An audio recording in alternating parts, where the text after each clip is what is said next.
अस्सलाम वालेकुम नाज़रीन, प्रोग्राम ओपिनियन में अली काजी में वलीकार और यासिर अहमद हमको स्टूडियो में ज्वाइन करता सीनियर तज्ज़ियाकार अली काजी साहब। वेलकम अली साहब। Thank you Yasir. अली साहब, तकरीबन 2 साल अची पोतो थियो आहे मिडल ईस्ट में जेका हिकिड़ी वॉर हले थी पई गाज़ा जे हवाले सां, उहा अनएंडिंग न लॻी पई आहे। नेतन्याहू जो को मूड नज़र नथो अचे त उहो कंहिं बि क़िस्म जे प्रेशर में अचे। EU जे तरफ़ां प्रेशर आयो, सेंक्शन जूं धमकियूं आयूं, स्पेनिश ICC जो इन इंटरनेशनल क्रिमिनल कोर्ट जी जजमेंट अची वई, इहो सभु कुझु थी वियो। UN चई छॾियो, पर अञा अॼु त कल्ह बल्कि स्पेनिश प्राइम मिनिस्टर जेको आहे उहो जेनोसाइडल स्टेट चई छॾियो इसराइल खे। इवन अख़बारुनि जी ख़बरूं चवनि थियूं त अमेरिकन एडमिनिस्ट्रेशन ख़ुशि न आहे, नेतन्याहू जी पंहिंजी एडमिनिस्ट्रेशन ख़ुशि न आहे, पर सोल्यूशन त कोन थो मिले। बस हिकु जुनूनी माण्हू अची वञे थो। हिटलर जा मुतासिरीन आहिनि ही जूज़, लेकिन जूज़ में पंहिंजो हिकिड़ो हिटलर पैदा थी वियो आहे जंहिंखे मतिलबु मैसेकर ऐं नसल कशी जो शौक़ु आहे, जुनून आहे। अॼु बि तव्हां ॾिसो त ख़ुदि वॉशिंगटन में इज़राइली सफ़ारतखाने जे ॿाहिरि अटैक थियो आहे ऐं 2 एहलकार हुन जा मारिजी विया आहिनि। हाणे हू मारींदड़ जेको आहे न मुसलमान आहे न फ़लस्तीनी आहे, हू क्रिश्चन माण्हू आहे, पर हू फ़लस्तीन जी आज़ादी जा नारा हणे पियो। बिकॉज़ रोज़ यानी एतिरो वॾो कोर्स थींदे ॾिसंदे, ठीकु आहे, अख़बारूं मीडिया TV हुननि खे त कंट्रोल थोरो घणो थी वञे थो। इज़राइली लॉबी आहे मीडिया में बि, अमेरिकन में, लेकिन सोशल मीडिया जे दौर में हाणे चवनि था त 14,000 ॿार मरी वेंदा अगरि इहे फूड इहे जेको बंदि कयल अथसि खाद पीत जी जेको। हाणे को जुनून आहे त गज़ा ते कब्ज़ो करे वठे, लेकिन इज़राइल जीअं तेज़ी सां आइसोलेट थिए पियो, तव्हां ॾिसो त ख़ुदि अमेरिका बि हाणे हुन मां बेज़ार थिए पियो हिकिड़े तरीक़े सां।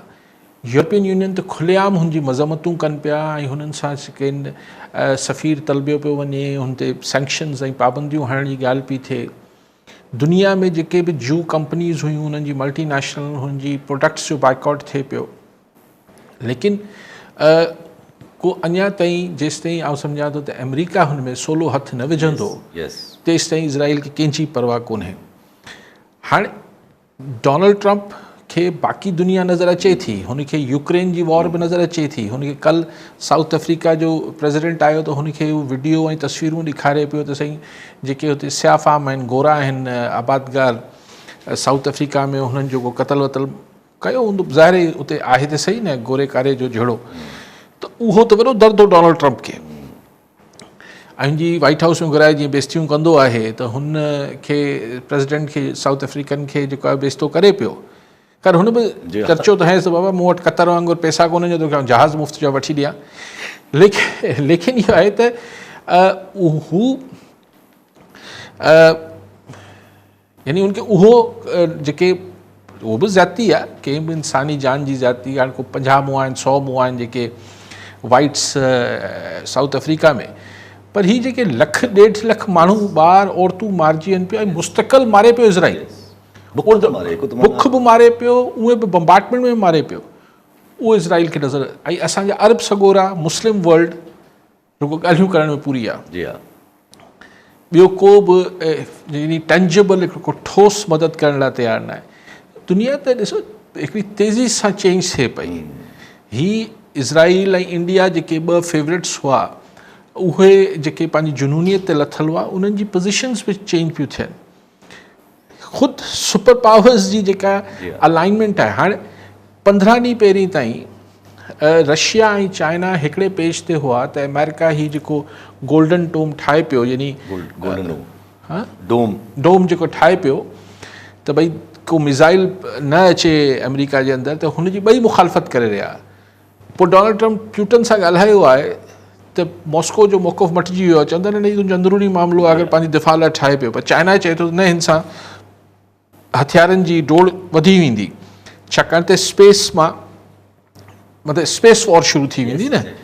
ऐं अमेरिका वटि कुझु मतिलबु सैटेलाइट जे ज़रिए अगरि कंहिं मुल्क ते बम्बार्टमेंट शुरू करे छॾियईं या बम्बार्टमेंट खे रोकण जी कोशिशि कई, त हिकिड़ी ज़ाहिर हिकिड़ी नई ही वेड़ शुरू थींदी जेका आसमाननि में विढ़ी वेंदी। नई रेस आहे। हिन में ज़ाहिर पोइ अरबे खरबे डॉलर जेके ही मिलिट्री इंडस्ट्रियल कॉम्प्लेक्स आहे हिन में लॻंदा। त ईअं न आहे त दुनिया हिकिड़ी को मतिलबु बाक़ाइदा लोॾा आहिनि। यूरोपियन यूनियन हाणे अमेरिकन रुख ॾिसण खां पोइ हू पंहिंजो यूरोपियन ब्लॉक ठाहिण जी ख़ुदि हुन में यूके बि वापसि आयो आहे ब्रेक्सिट खां पोइ ही पहिरियों एग्रीमेंट हुन 4 ॾींहुं कयो आहे यूरोपियन यूनियन सां बि त छा इहो सोचीनि पिया त असां अमेरिका जी ते डिफेंस जे हवाले सां दिफ़ाई इन्हिसार कीअं घटायूं त असांजो पंहिंजो दिफ़ाई सिस्टम हुजणु खपे ख़ुदि ईरान सां डोनाल्ड ट्रम्प खे वात ते त कंट्रोल आहे कोन पर हाणे हीअं रोम में 26 तारीख़ ते वरी मुज़ाकरात ईरान सां आहिनि थिंग्स ही हिकिड़ी अनप्रिडिक्टेबल वर्ल्ड थींदी वञे पई ऐं रीअलाइनमेंट थिए पई हिन सॼे हुन में लेकिन जेको गज़ा में हींअर ॿार मरे पियो या औरत मरे पई या मासूम माण्हू मरे पियो हू हुनजो विक्टम्स आहिनि इहो वरी बदनसीबी आहे सभु ज़ाहिर रीअलाइनमेंट थिए पई उहो हिकिड़ी पंहिंजी जाइ पर जेका जुनूनियत नेतन्याहू ज़ाहिर करे वेठो आहे इहा ई जुनूनियत जो ख़तरो त असांखे भारत खां बि आहे न इंडिया खां बि त हू बि त जॾहिं चयो थो वञे बार बार छो ख़ान साहब बि 3-4 ॾींहंनि खां लगातार चवनि था त भई तव्हां इहा ॻाल्हि न विसारियो कल्ह बि चयूं त मोदी खे बेइज़ती थी आहे उहो ज़ाहिर आहे कुझु न कुझु कंदो ॾिसो इज़राइल हाणे त इहो बि आहे न असांजी गवर्नमेंट बि चयो आहे त हिन वॉर में बि इज़राइल इंडिया सां गॾु असां ते हिन हमले में प्लानिंग में हुनजी लॉजिस्टिक्स में शामिल हो मोदी जो सिर्फ़ु फ़र्क़ु इहो आहे न सर ॾिसो मोदी ठीकु आहे त पागल बि आहे ऐं बेइज़ती बि थी अथसि हिकिड़ो बुली आहे बुली जी जॾहिं बेइज़ती थींदी आहे उहो पोइ किथे न किथे रिएक्ट कंदो आहे पंहिंजे त लेकिन इज़राइल मारे पियो हिकिड़े ख़ाली हथे माण्हुनि खे उहा त पागल आहे मोदी पर एॾो बि न आहे न छाकाणि त हितां अॻियां खां बि धक लॻन्स था न हुते इज़राइल खे अॻियां खां त धक ई नथो लॻे हुते नहता हिकिड़ा मासूम माण्हू आहिनि हाणे उनखे हमास खे मारियूं पिया हिज़बुल्ला खे मारियूं पिया उहो हमास हिकिड़े एतिरे मज़बूत फ़ौजी मुल्क जे सां छा विढ़ंदी हमास त हुनजी जुनूनियत जेका आहे ऐं हुन सां गॾु अमेरिका बिल्कुलु हर शइ में ॿधल आहे तंहिंजे करे हुनजी जुनूनियत त हुनखे फ़िलहालु फबे पई लॉन्ग टर्म में हुनखे बि न फबंदी पर मोदी पंहिंजे पाण खे अगरि नेतन्याहू सम्झे पियो त ग़लती करे पियो असीं कोई फ़लस्तीन त न आहियूं न ज़ाहिर आहे सो अगरि हिते अगरि पंहिंजी जुनूनियत वरी मोदी ॾेखारींदो त अॻियां खां वरी जवाबु ज़ाहिर आहे उहो नुक़सानु देता पर सभु हीउ जेको सिंतास मुआदो आहे जेको इंडस वाटर ट्रीटी आहे हिन ते त पोइ नथो मिले अॼु बि जेको आहे उहो नीलम रिवर जो पाणी रोके छॾियो अथई ॾिसो ॻाल्हि इहा आहे त ही अगरि जेॾी महिल पाकिस्तान खे महसूसु थींदो त हिकिड़ी बाक़ाइदा सब्सटेंश हिकिड़ो तमामु ठोस को क़दम खणणु वञे पियो जेके वेस्टर्न रिवर्स आहिनि त पोइ हू एक्ट ऑफ वॉर ई हूंदो तव्हां DGISPR चए पियो पाणी ॻाल्हि काफ़ी ॾींहं कयूं था त यार 25-30 करोड़ माण्हुनि जो तव्हां पाणी रोके छॾींदो त हू बाक़ी जंग खे छा सिंग थींदा आहिनि छा भई ऐलाने जंग खे को सिंग त न थींदा आहिनि ज़रूरी त न आहे त तव्हां बम हणो या असांजे मिज़ाइल हिट कयो या ड्रोन मोकिलियो त ई डिक्लेरेशन ऑफ वॉर या ऐलाने जंग थींदो आहे तव्हां जॾहिं पाणी बंदि कयो था त बि त हिकिड़ी तरीक़े छा उहो exactly it's declaration of war ऐलाने जंग आहे त पोइ ओॾी महिल वरी जेको थींदो सो थींदो ऐं ॿई न्यूक्लियर मुल्क आहिनि हाणे हू इंडिया इहा कोशिशि करे पियो थो दुनिया में सिफ़ारतकारी जे ज़रिए चए त साईं असांजो न्यूक्लियर प्रोग्राम हीअं आहे फलाणा आहे ढमकाइणा बट हाणे एतिरो एक्सपोज़ थी वियो आहे मोदी जी सिफ़ारतकारी जो किथे फबंदी कोन ऐं हिन जो मौक़ो ई जेको चाइना वठे पियो त चाइना बि पंहिंजो प्रेशर हुन एरियाज़ ते विझे पियो ऐं अफ़गानिस्तान सां पाकिस्तान जा मामला ठीकु कराए पियो ऐं डोनाल्ड ट्रम्प हुनजी मुस्तक़िल बेइज़ती करे पियो मोदी जी चए पियो त मतिलबु मोदी जी डायरेक्ट त न पियो करे चए थो सुठो मुंहिंजो दोस्त आहे लीडर आहे फलाणे लाइ लेकिन चए थो ठा त मूं करायो आहे मोदी चए थो ट्रम्प न करायो आहे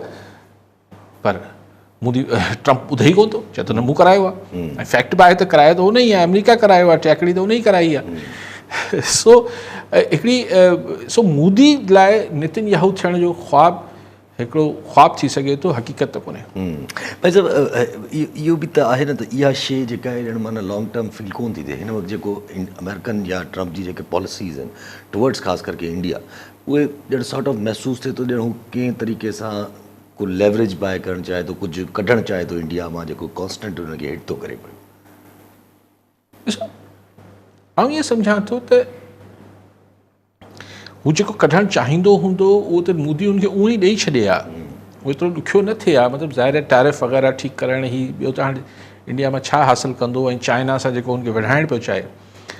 पर अमेरिकन्स इहो त ॾिठो हूंदो न वेस्ट, त इंडिया जे लाइ जेको हिकिड़ो परसेप्शन हो, उहो त टुटी पियो, हिकिड़ो तासुर हो त यार ही वॾी हिकिड़ी मिलिट्री माइट थी विया आहिनि, ही वॾो हिकिड़ो हिन जो वॾी हिकिड़ी, ऐं हिननि पाकिस्तान जे अंदरि जेके इख़्तिलाफ़ात आहिनि उहो बि सिचुएशन, जेके बि हुननि जी हिकिड़ी परसेप्शन जोड़ी हुई, त हिन 4-5 ॾींहंनि में उहो मोदी एक्सपोज थी वियो न।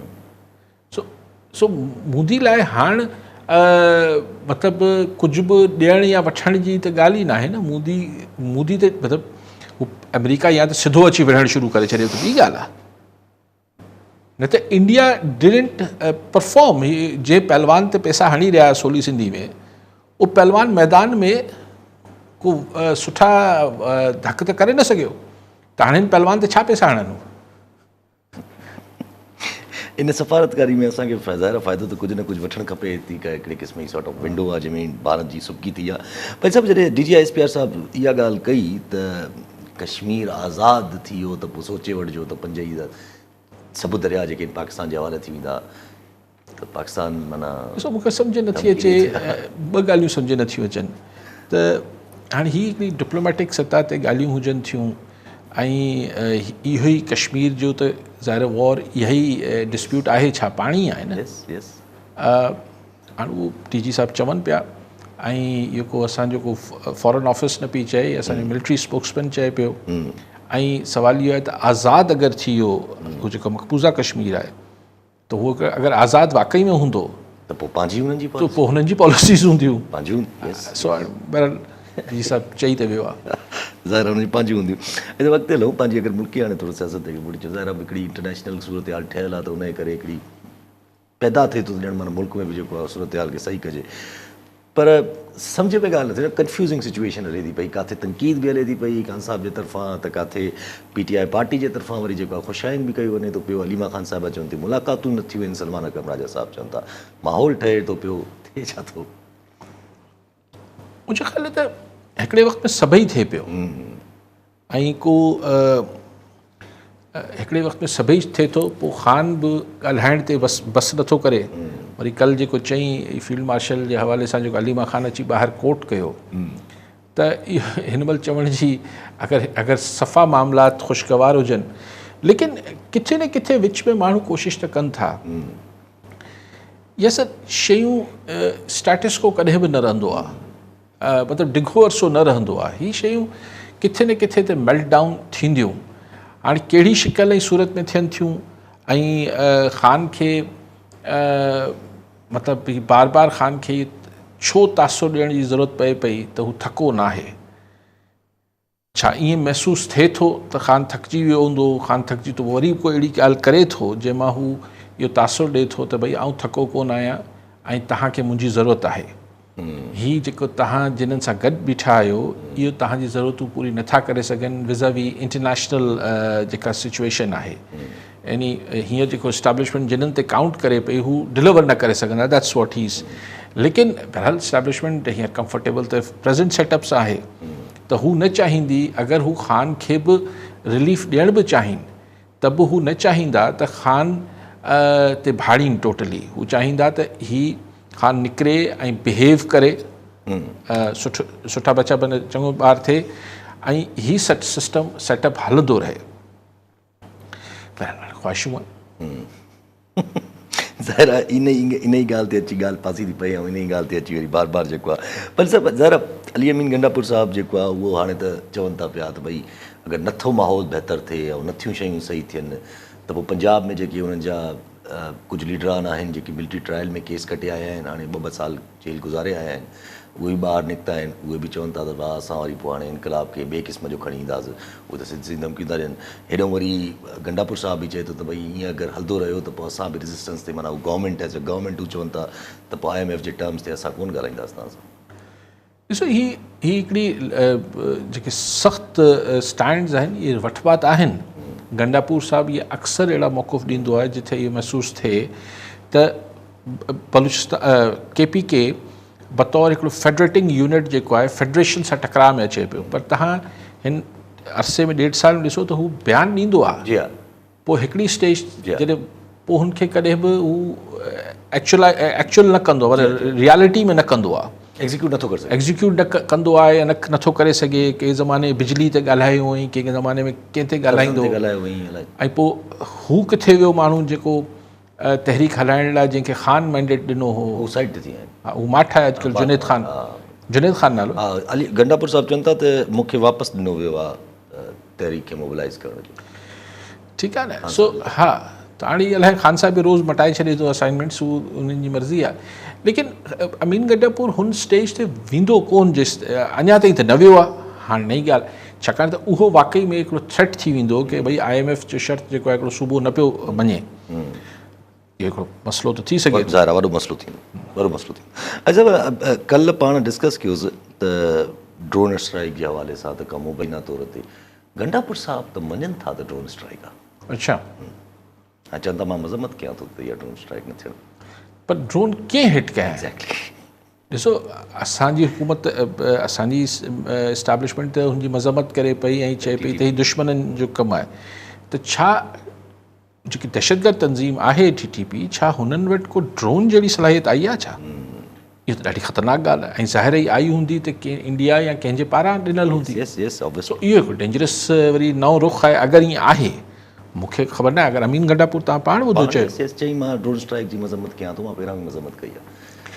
त ड्रोन स्ट्राइक अगरि दुश्मन करे पियो, यानी TTP करे पई, या ज़ाहिर त उहो TTP त हाणे सही सिधी ॻाल्हि आहे, इंडियन स्पॉन्सर्ड आहे, त इहा त ॾाढी ख़तरनाक ॻाल्हि आहे। ऑब्वियसली इहो त हिकिड़ो नई ॼण माना हिकिड़ी ॻाल्हि थी उभरे।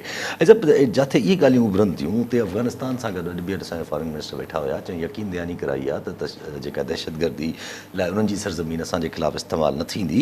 हू चवनि था पिया त जेका पाण बि डिस्कस कयो त हू चवनि पिया त चाइना जी कोशिशुनि सां, चाइना चाहियो हुयो त असां ॿई जेको आहे उहो वियूं ऐं हिकिड़े हुन ते चाइना जी कोशिशुनि सां इहो थियो आहे, इसाक डार साहिबु चवनि था। पर हिन हालात में जे पाण कल्ह बि डिस्कस कयोसीं त इहो केतिरो मुफ़ीद थींदो, केतिरो अॻिते वधंदी आहे। चाइना जो इन्फ्लुएंस त आहे काबुल ते, इहो त सदाई पाण सभिनी खे ख़बर आहे। हाणे पाकिस्तान जंहिंजो कंहिं ज़माने में अख जे इशारे सां काबुल में तब्दीलियूं थींदियूं, हाणे ॿिए खे ज़रूरत थी पए असांखे। हाणे हिकिड़ी टे मुल्क खे ज़रूरत आहे त टैकड़ी करे असांजे विच में, असां जेके एतिरो भोॻियो अफ़गानिस्तान जे खाते में। ख़ैर, त अगरि चाइना चए थो असीं CPEC खे बि, ज़ाहिर ओरिजिनल ख़्यालु त इहो ई हो न त हीउ अॻिते ताईं वेंदो, ऐं अफ़गानिस्तान में चाइनीज़ इन्फ्लुएंस न हूंदो त हीउ अॻिते ताईं वञी नथो सघे, जेको हुनजो वन बेल्ट वन रोड वारो जेको कॉन्सेप्ट हो। त अगरि पैसो वैसो चाइना लॻाए थो अफ़गानिस्तान जे अंदरि, त पोइ हीउ सवाइ इंडियन जेको बैक्ड एलिमेंट आहे अफ़गानिस्तान जे, उनखां सवाइ पोइ हीउ पठान, हीउ जेका अफ़गानी आहिनि, पठान त न, अफ़गानी जेके आहिनि, इहे पोइ चाइना जी ॿुधंदा। ऐं सम्झां थो त इहो ई हिन बॉर्डर खां असांजे लाइ काबुल मां परेशानी 100% ख़तमु न बि, पर घटाए अगरि को धुर सघे थी त उहो चाइना आहे। कॉलर असां नबी बख़्श ताईं कश्मीर मां। जी ताईं साहब, छा चवणु चाहींदा? सलाम साईं। वालेकुम सलाम। अली ख़ान साहब खे ख़ासि सलाम, तव्हांखे सलाम साईं। वालेकुम सलाम। सर, हमेशह सिंध में सियासत पुरमन रही आहे, जेकर असां शागिर्द तौर खां ॾिठो, अली ख़ान साहब बि हुनजा गवाह हूंदा, तव्हां बि किथे न किथे पढ़िया हूंदो। हीउ जेको हाणे सियासत में साफ़ जो मादो ख़तमु थींदो वञे पियो, जीअं धरणे दौरान जाल जे घर ते हमलो थियो, इहो असांजी सियासत जो हिसो न हुजणु घुरिजे। इनजा इंतिहाई नेगेटिव माना रिज़ल्ट निकिरंदा आहिनि। इहो वरी असांजे भाईचारे में जेका हारमोनी आहे सिंधियुनि में, उहा ख़तमु थी वेंदी साईं। जी, इम्तिहान साहब छा फरमाईंदो साईं? जी ठीकु साईं। सिंध जे माण्हुनि में जेका सियासी सहप ऐं जेका आहे उहा त पाण खे हारमनी या सहप जेका आहे, उहो त पाण खे अॼु बि मौजूदु आहे। त माण्हुनि पंहिंजे हिन इशू ते तक़रीबन 3 महीना प्लस 100 ॾींहं तक़रीबन हिकिड़ी माण्हुनि रोडनि ते रहिया, लखे माण्हू रोडनि ते आया, एहतजाज कयूं, प्रोटेस्ट कयूं, 9 ॾींहं जेका आहिनि तव्हांजे पासे कश्मीर बि ऐं हिन बबरलो वारे पासे रोड ब्लॉक रहिया। असां त न ॿुधो त किथे को माण्हुनि को तोड़ फोड़ कई हुजे या माण्हुनि जेको आहे किथे का भंजा कई हुजे या वॉयलेंस कई हुजे। पॉलिटिकल पार्टीज़ में, रियासती ताक़तनि में, पॉलिटिकल फोर्सिस में अदम तशद्दुद कॾहिं बि न रहियो आहे, हमेशह पुरतशद्दुद रहिया आहिनि। इहो तव्हां साईं चवनि था त असां वटि कॾहिं न रहियो आहे। इहे साईं हाणे किथां गिराइण शुरू कयूं? छा पॉलिटिकल मुखालफ़नि खे, सियासी मुखालफ़नि खे ज़ाती मुखालफ़नि वांगुरु ट्रीट न कयो वियो? साईं पाण मूंखे यादि पए थो हिकु दफ़ो ॿुधायो त यूनिवर्सिटी में साईं सां वॾा मतिलबु झेड़ा झटा ऐं ही थींदो जे यूनिवर्सिटी में जिन्हनि स्टूडेंट्स जो असरु वधीक हूंदो ॿियनि खे मुचड़ा हणंदा। ठीकु आहे। पॉलिटिकल पार्टीज़ छा न विढ़ंदियूं रहियूं आहिनि पाण में ऐं हिनखे पर्सनल न थींदो आहे?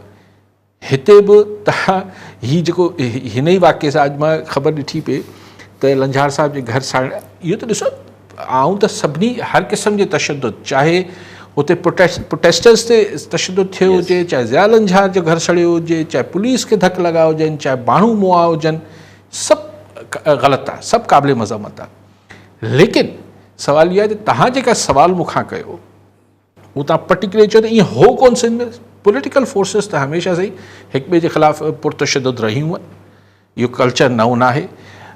हाणे ॿुधो त हू ज़िया लंझार जे घर ते जेको भाई वारो, उनजी जेका FIR आहे उनमें चुर्च में मुर्तज़ा जतोई ऐं मसूर जतोई जो नालो बि ॾिनो वियो आहे। हाणे तव्हां ॿुधायो तईम साहब, पहिरीं उन ते FIR कटरायूं त हू मोटरसाइकिल चोरी करे पियो, मुर्तज़ा जतोई पंहिंजी लैंड क्रूज़र मां लही करे पोइ मोटरसाइकिल चोरी पियो करे। इहो छा असां सहब असां वटि आहे छा? ईअं छा जाम सादिक, मुज़फ़र शाह ॿियनि दौरनि में छा पीपल्स पार्टी जे ख़िलाफ़ु छा तशद्दुद ऐं मतिलबु पर्सनल ज़ातियात ते लहण वारो को ही को रिवायत असां वटि नई कोन्हे। हा, माण्हुनि में अदम तशद्दुद आहे, हो ऐं आहे, जंहिंजो हीअं ताज़ो मिसाल 100 ॾींहं आहिनि असांजा। सो ॿिन्ही खे सही अलॻि करे ॾिसो तईम साहब, त पोइ आउं त हिन ॿिन्ही शयुनि खे अलॻि करे ॾिसां थो।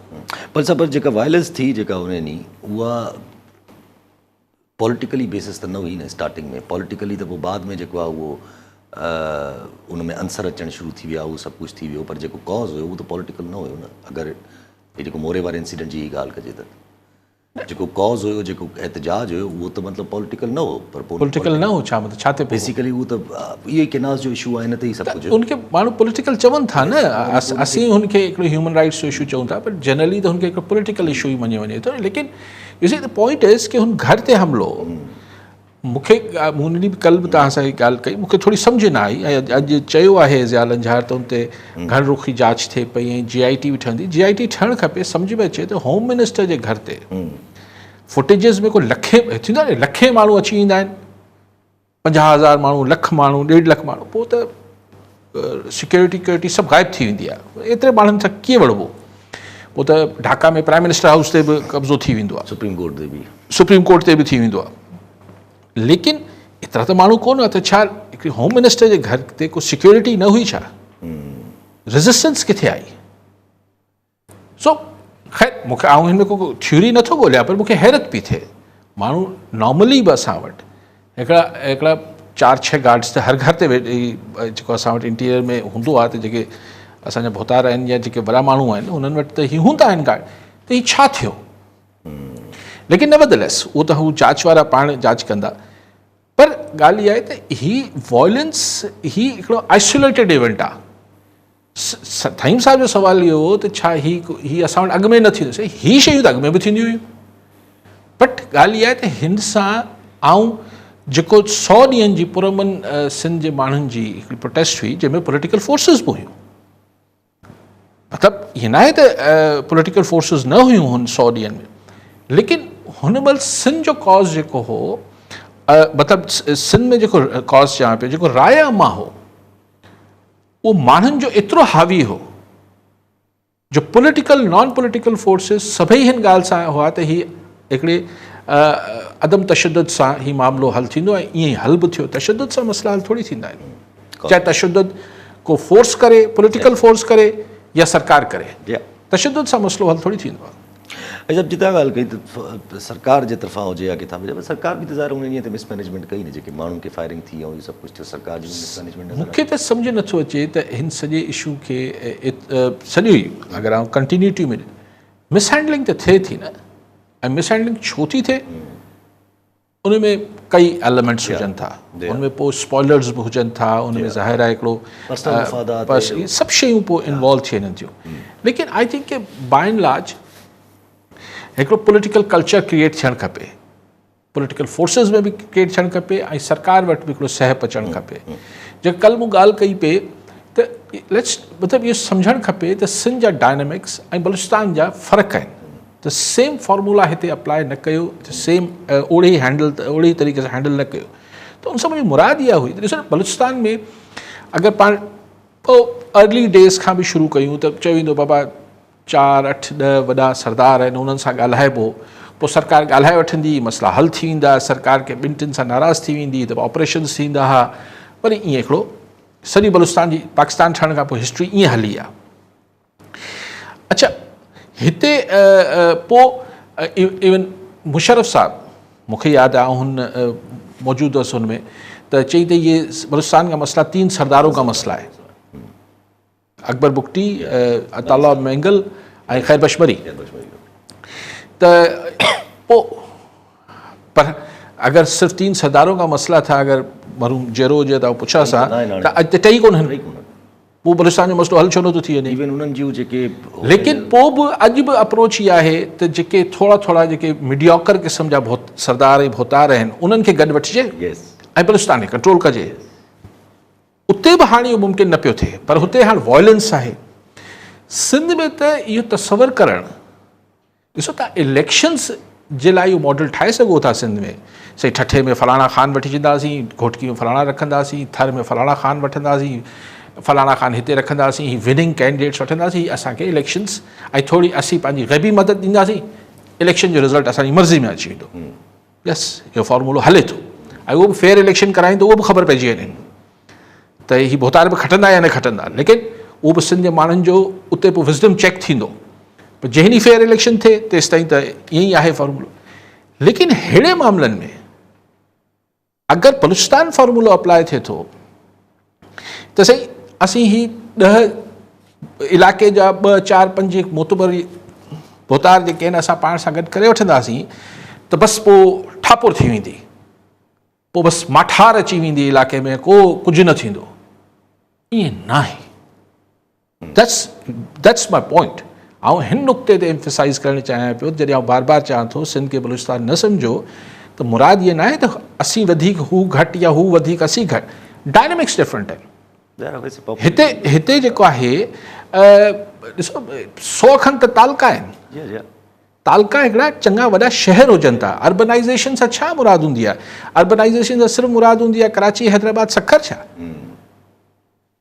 तव्हांजा मतिलबु मातली आहे मिसाल, मातली ज़िलो त न आहे, पर मातली को ॻोठ थोड़ी आहे भाई।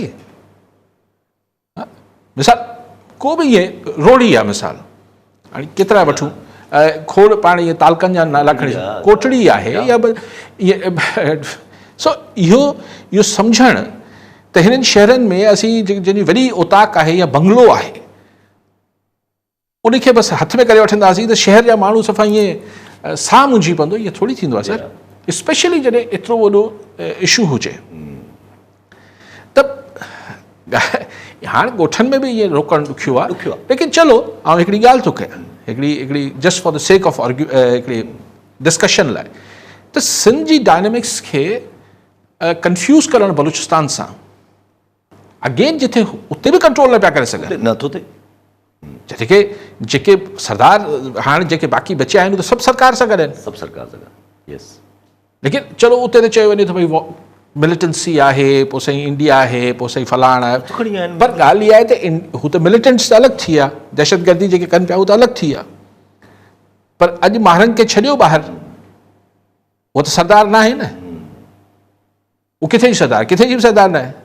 हू जेको हुते मौलवी साहिबु कयो पे, हिदायतुल्ला साहिबु अलाए छा नालो, जेको हुते ग्वादर में छॾियो इन ॿिन्ही खे। तव्हांखे बलूचिस्तान में माण्हू तव्हां ॾिसो पोइ छा थो थिए, ऐं हू को न मिलिटेंट्स आहिनि न सेपरेटिस्ट आहिनि न कुझु आहिनि, त उते बि शयूं बदिलजी वयूं आहिनि। त सिंध में त इहो तसवर ई करणु, इट विल बी लाइक हिकिड़ी बादशाही ख़्यालु हूंदो, ॿियो त कुझु न मिलंदो। ऐं जब जितां ॻाल्हि कई त पॉलिटिकल हार्मनी आहे जहिड़ो कुझु हिकिड़ो कल्चर हिकिड़ो फ़रोग़ थियणु खपे, ठीकु आहे थियणु खपे, पर सरकार जो रवैयो बि त आहे न। हाणे जेको थियो आहे इवेंट, उन में वरी उतां जो ई पॉलिटिकली ओपोनेंट खे तव्हां नामज़द करे छॾियो।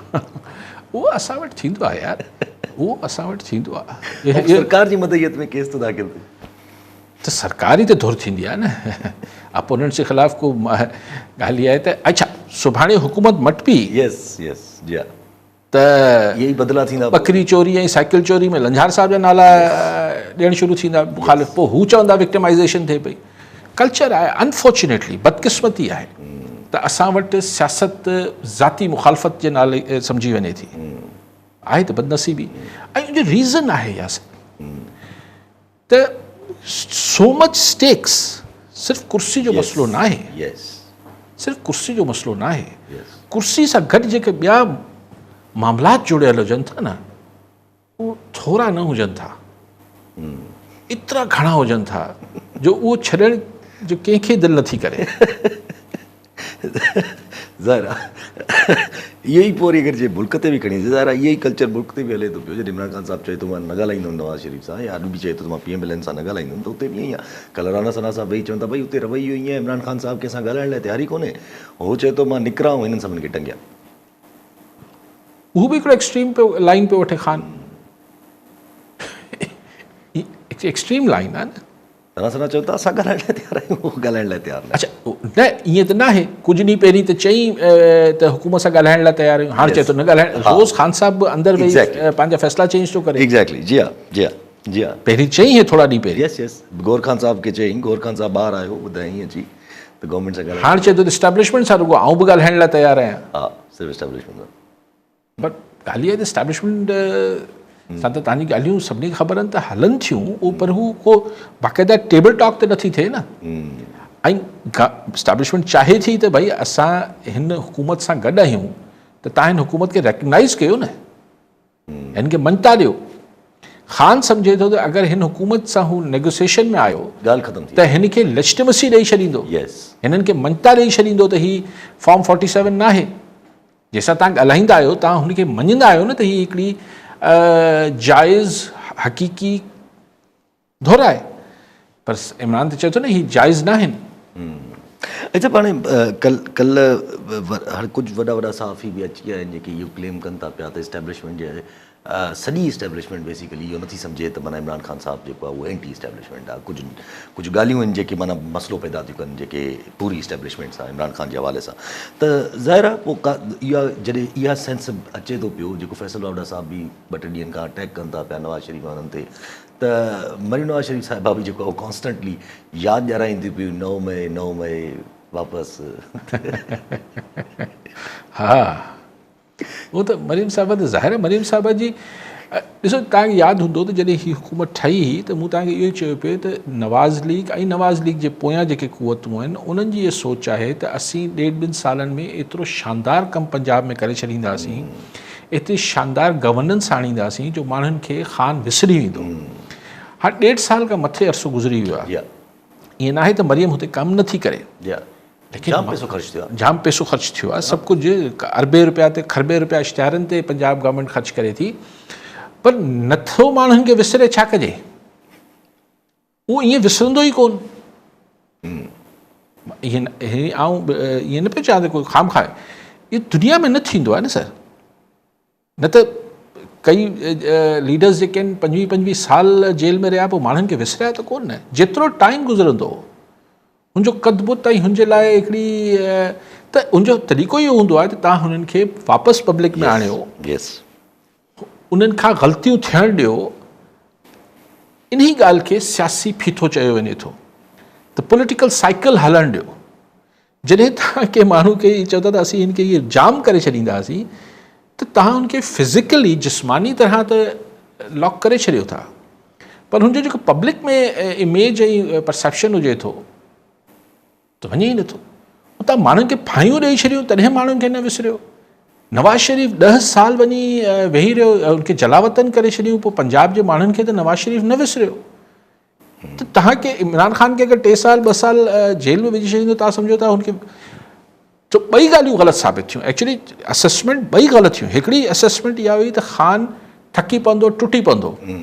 ॿी असेसमेंट इहा आहे, तज़ियो इहो त भई तेसि ताईं असीं पंजाब खे इहे चमन करे छॾींदासीं त माण्हुनि खे पोइ ही विसरी वेंदो। हाणे ॿई ॻाल्हियूं न थियूं, तंहिंजे करे परेशानी थी। ठीकु आहे साहब, वरी महिरबानी साहब। नाज़रीन, अॼु प्रोग्राम जो पूरो थियो, वरी ईंदड़ प्रोग्राम में दुआ में